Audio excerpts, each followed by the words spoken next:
त्यासाठी नारळ फोडून घेऊन त्याच्यावरची साल काढून घेतलेली आहे, अद्रक, हिरव्या मिरच्या आणि लसूण, थोडासा भाजलेल्या शेंगदाण्याचा कूट टाकत आहे। तरी इडली सोबत खाण्यासाठी ही चटणी बनवत आहे। चवीनुसार मीठ आणि आता ही बारीक करून घेते। तुम्हाला कोथिंबीर आवडत असेल तर कोथिंबीर पण टाकून घेऊ शकता आणि थोडीशी चिंच टाकून घेत आहे यामध्ये मी।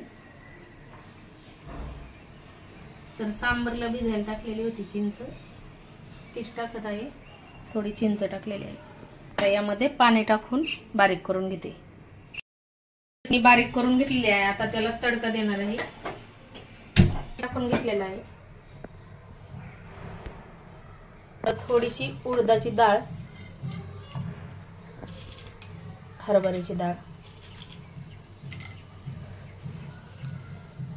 मोहरी आणि जिरे, तुम्हाला मोहरी जिरे कोणताही एक आवडत असेल तर त्याचाही तडका करू शकता, आणि कढीपत्ता, लाल मिरची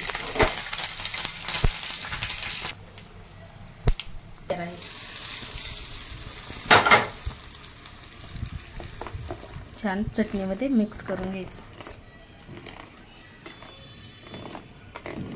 तर ही नारळाची चटणी आपली खाण्यासाठी तयार आहे, पाहू शकता। खूप छान लागते, अशी करून पहा एकदा।